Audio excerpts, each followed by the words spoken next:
میرا نام زویا ہے اور میری زندگی کے سیاہ بادل اس وقت منڈلانے لگے جب گاؤں کی فضاؤں میں دشمنی کی بو پھیل گئی۔ میرے بھائی فرحان سے نادانی میں ایک ایسا گناہ سرزد ہو گیا جس نے ہمارے پورے خاندان کی قسمت کو داؤ پر لگا دیا۔ گاؤں کے چودھری کے بیٹے کا قتل کوئی معمولی بات نہیں تھی۔ پورے علاقے میں کرفیو جیسا سما تھا اور ہماری حویلی کے مرد اپنی جانیں بچانے کے لیے روپوش ہو چکے تھے۔ پنچایت بیٹھی تو فیصلہ ایسا سنایا گیا جس نے میرے پیروں تلے سے زمین نکال دی۔ چودھریوں نے مطالبہ کیا کہ خون کا بدلہ خون ہے یا پھر ونی کی رسم کے تحت زویا کو ان کے گھر بھیجا جائے۔ میری ماں نے چودھریوں کے پیر پکڑے، میری بہنوں نے بین کیے، مگر گاؤں کی روایت کے سامنے کسی کی فریاد نہ سنی گئی۔ میں جو ابھی کالج کے دوسرے سال میں تھی اور ڈاکٹر بننے کے خواب دیکھ رہی تھی، میرا نکاح شاہ زیب سے پڑھایا گیا جو اس لڑکی کا بھائی تھا جس کا قتل ہوا تھا۔ نکاح کے وقت شاہ زیب کی آنکھوں میں جو نفرت کی آگ تھی اسے دیکھ کر میرا وجود کانپ اٹھا۔ حویلی کے صحن میں پھیلی خاموشی کسی قبرستان کا منظر پیش کر رہی تھی۔ میری ہاتھوں پر نہ مہندی تھی اور نہ ہی ماتھے پر جھومر۔ وہ اپنے گھر کے ایک کونے میں سر جھکائے بیٹھی تھی۔ میں نے اپنا سادہ سا سوٹ پہن رکھا تھا اور سر پر ایک میلی سی چادر اوڑھی ہوئی تھی جو میری برباد ہوتی زندگی کا کفن معلوم ہو رہی تھی۔ ونی کی رسم کے تحت مجھے رخصت کیا جا رہا تھا اور گاؤں کی روایت کے مطابق ایسی لڑکی کی رخصتی پر نہ صحرا ہوتا ہے اور نہ ہی شہنائی، وہاں تو بس بین ہوتی ہے یا پھر پتھر جیسے خاموش آنسو۔ میری ماں دیوار سے لگ کر دہائیاں دے رہی تھی مگر آج اس کی فریاد سننے والا کوئی نہ تھا۔ بھائی کی نادانی کا بوجھ مجھے اکیلی جان کو اٹھانا تھا۔ باہر گاڑی کے ہارن کی آواز آئی تو دل ایک لمحے کے لیے دھڑکنا بھول گیا۔ شاہ زیب کے آدمی مجھے لینے آ گئے تھے۔ ابا کے لرزتے ہاتھوں سے میرا سر چوما مگر اس کی آنکھوں میں وہ شفقت نہیں بلکہ ایک ایسی ندامت تھی جس نے میری روح کو زخمی کر دیا۔ مجھے کسی دلہن کی طرح ڈولی میں نہیں بٹھایا گیا بلکہ شاہ زیب کے کارندے مجھے بازو سے پکڑ کر گاڑی کی پچھلی نشست پر کسی قیدی کی طرح دھکیل گئے۔ گاڑی جب حویلی کی گلیوں سے نکلی تو میں نے مڑ کر اپنے گھر کو دیکھا جہاں میری ماں کو غشی کے دورے پڑ رہے تھے۔ گھر میں ماتم کا سماں تھا۔ میرے باپ کے گھر ماتم تھا کیونکہ وہ لوگ شاید مجھے آج آخری بار دیکھ رہے تھے۔ اب جو ظلم کے پہاڑ مجھ پر ٹوٹنے والے تھے ان کا انجام بس موت تھا، کیونکہ ہمارے گاؤں میں پہلے بھی بہت سارے ایسے کیسز ہوئے تھے جن میں آدمیوں کی ذرا سی غفلت اور ذرا سی غلطی کی وجہ سے عورتوں کو ان کا خمیازہ بھگتنا پڑتا تھا۔ باپ بھائیوں پر بیٹیوں کو قربان کیا جاتا تھا اور ان کو ونی بنا کر بھیج دیا جاتا تھا تاکہ ان کے مرد بچ سکے، کیونکہ مرد ہی تو اصل نام لیوا ہوتا ہے، جانشین ہوتا ہے، اس سے نسل آگے بڑھتی ہے۔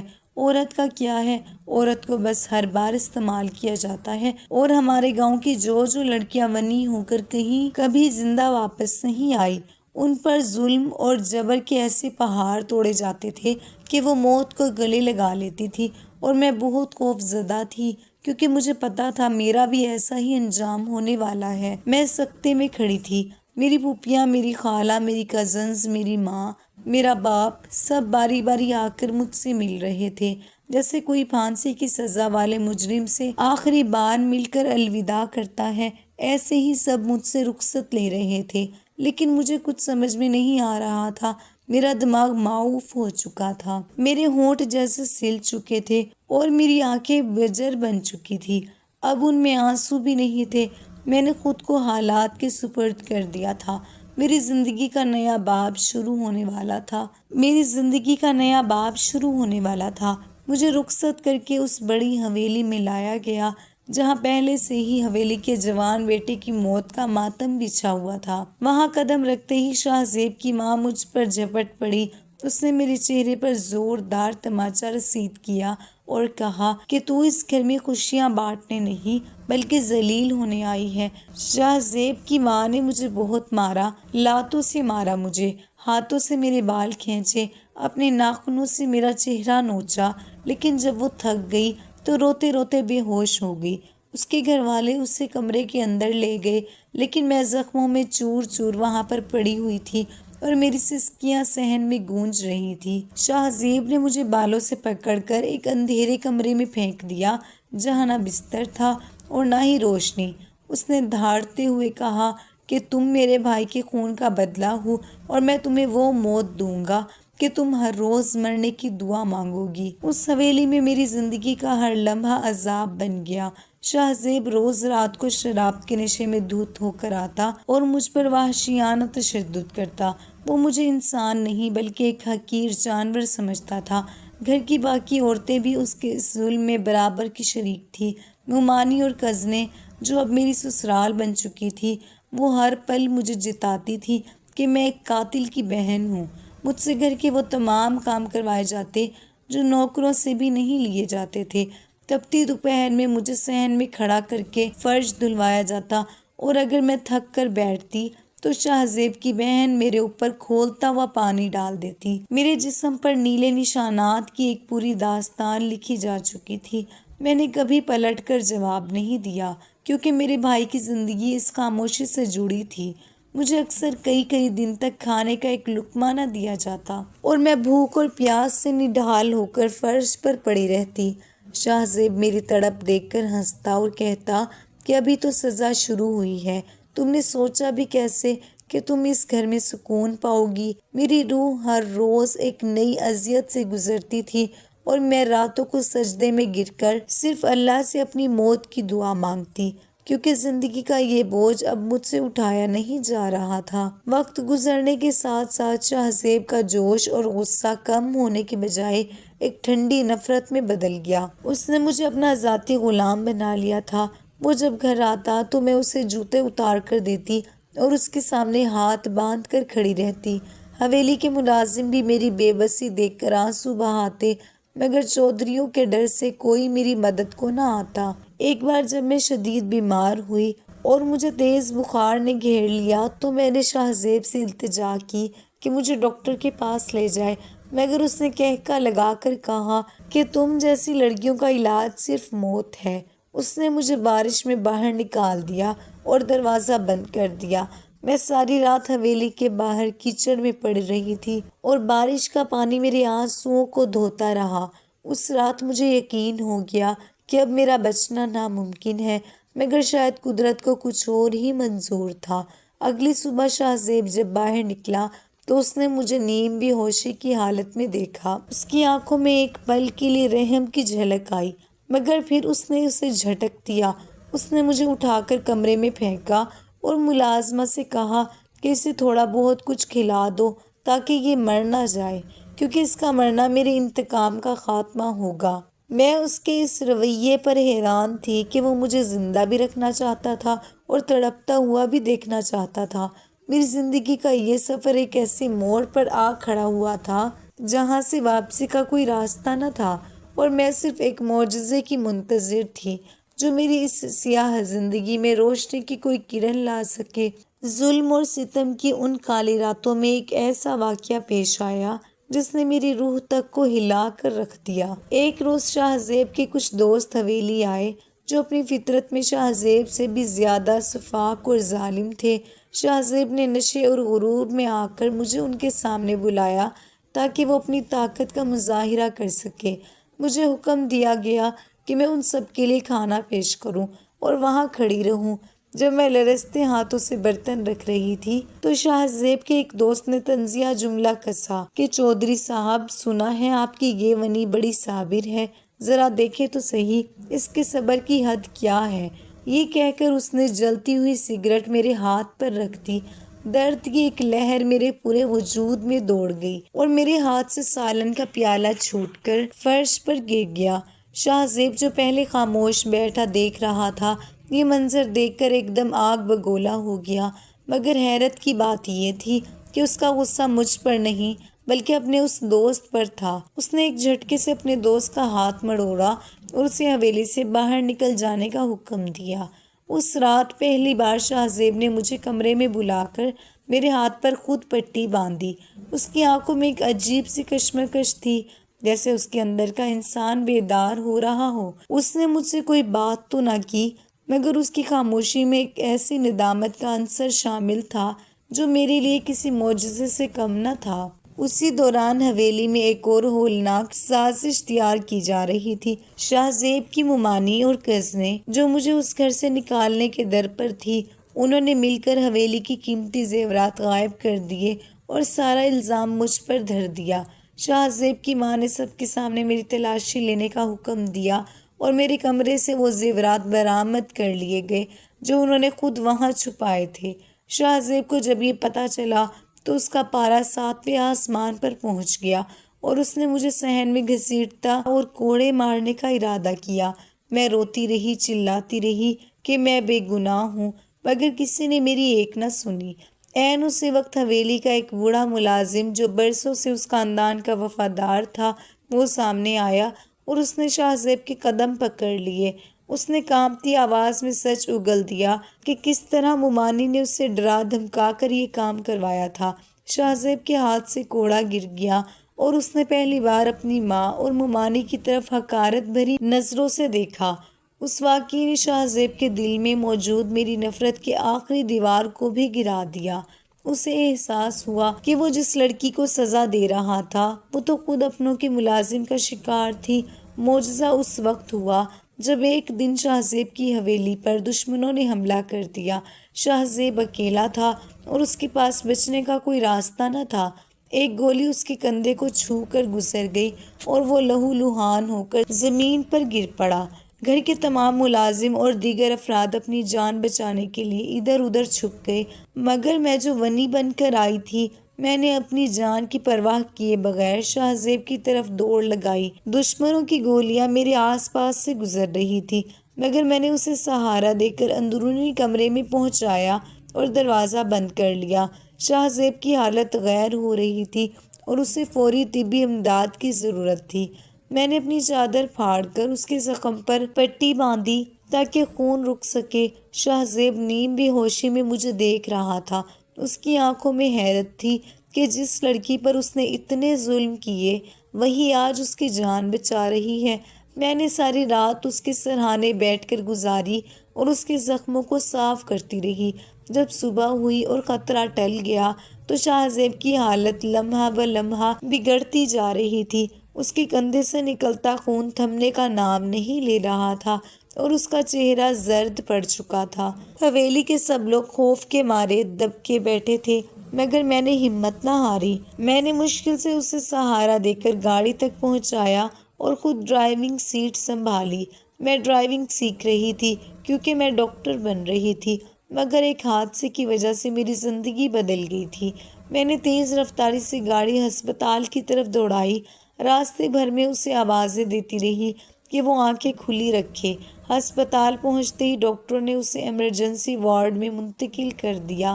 ڈاکٹر نے باہر آ کر بتایا کہ شاہ زیب کا بہت زیادہ خون بہہ چکا ہے اور اسے فوری طور پر خون کی ضرورت ہے، ورنہ اس کی جان بچانا مشکل ہوگا۔ ہسپتال میں خون کا وہ گروپ دستیاب نہیں تھا جو شاہ زیب کا تھا۔ اتفاق سے میرا اور اس کا بلڈ گروپ ایک ہی تھا۔ میں نے ایک پل بھی ضائع کیے بغیر ڈاکٹر سے کہا کہ میرا خون لے لیں۔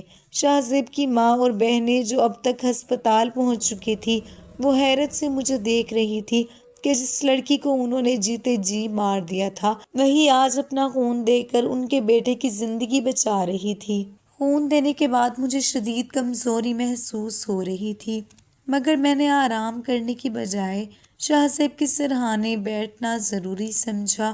نیم بے ہوشی اور بخار کی کیفیت میں ان 72 گھنٹوں میں نے اپنی نیند اور بھوک سب بھلا دیا۔ میں اسے وقت پر دوائیاں دیتی، اس کے ماتھے پر ٹھنڈے پانی کی پٹیاں رکھتی اور مسلسل اس کی صحت یابی کے لیے دعائیں کرتی۔ ڈاکٹر بھی میری لگن دیکھ کر حیران تھے۔ شاہ زیب کی ماں جو مجھے دیکھتے ہی بد دعائیں دیتی تھی، اب وہ خاموشی سے ایک کونے میں بیٹھ کر اپنی ندامت کے آنسو پی رہی تھی۔ جب شاہ زیب کو ہوش آیا تو اس کی دھندلی نظروں نے سب سے پہلے مجھے دیکھا۔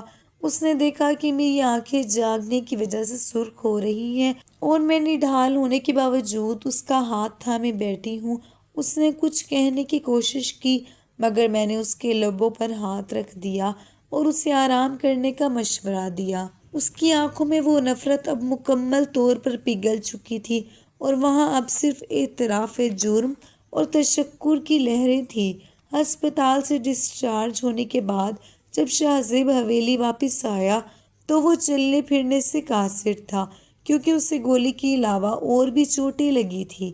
ڈاکٹر نے اسے مکمل بیڈ ریسٹ کا مشورہ دیا تھا۔ اب میری خدمت کا ایک نیا سلسلہ شروع ہوا۔ میں نے حویلی کے پرانے کمرے کو چھوڑ کر شاہ زیب کے کمرے میں اپنا ڈیرا جما لیا۔ میں صبح سویرے اٹھ کر اس کے لیے زود ہضم کھانا تیار کرتی، اسے اپنے ہاتھوں سے نوالے کھلاتی اور اسے وقت پر ورزش کرواتی۔ شاہ زیب اکثر مجھے ٹکر ٹکر دیکھتا رہتا، جیسے وہ مجھ سے اس پرانی زویا کو تلاش کر رہا ہو جسے اس نے تذلیل کا نشانہ بنایا تھا۔ ایک رات جب میں اس کے پیروں کی مالش کر رہی تھی تو اس نے میرا ہاتھ پکڑ کر مجھے اپنے برابر بٹھا لیا۔ اس نے بھرائی ہوئی آواز میں کہا کہ زویا، میں نے تمہیں زخم دیے اور تم نے مجھے زندگی دی۔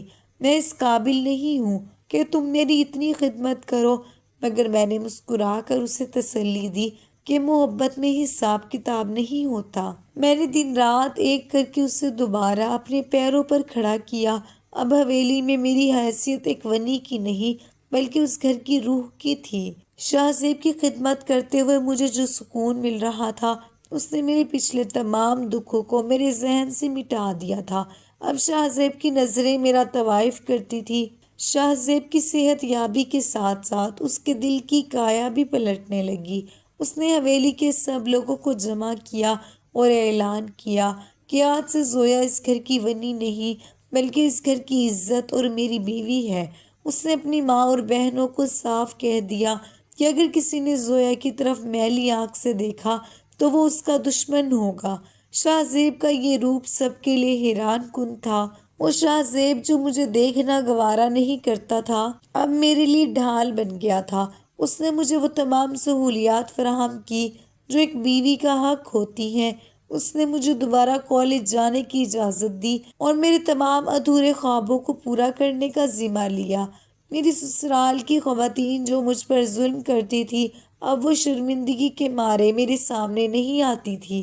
شاہ زیب نے مجھ سے تنہائی میں معافی مانگی اور کہا کہ زویا، میں نے تمہارے ساتھ جو کچھ کیا اس کا ازالہ شاید پوری زندگی نہ ہو سکے، مگر میں وعدہ کرتا ہوں کہ اب تمہاری آنکھ میں ایک آنسو بھی نہیں آنے دوں گا۔ مجھے اس کی باتوں پر یقین نہیں آ رہا تھا، مگر اس کے بدلتے ہوئے رویے نے میرے زخموں پر مرہم کا کام کیا۔ مجھے یقین نہیں آ رہا تھا، مجھے یہ سب خواب کی طرح لگ رہا تھا اور مجھے وہ زخم نہیں بھولے تھے جو میرے جسم روح پر لگائے گئے تھے۔ میرے زخم بھر رہے تھے۔ شاہ زیب میرا اچھے سے علاج کروا رہا تھا۔ مجھے ظاہری اور اندرونی چوٹیں لگی تھی، کیونکہ جس کا جب دل کرتا تھا مجھے مارتے تھے اور لاتے مار کے مجھے پیٹتے تھے۔ اس وجہ سے میرے گردے میں انفیکشن ہو گیا تھا، کیونکہ وہاں پر مجھے زخم بن گیا تھا۔ انفیکشن کی وجہ سے مجھے ہر روز بخار آتا تھا۔ ڈاکٹر نے کہا کہ انفیکشن بہت پھیل گیا ہے۔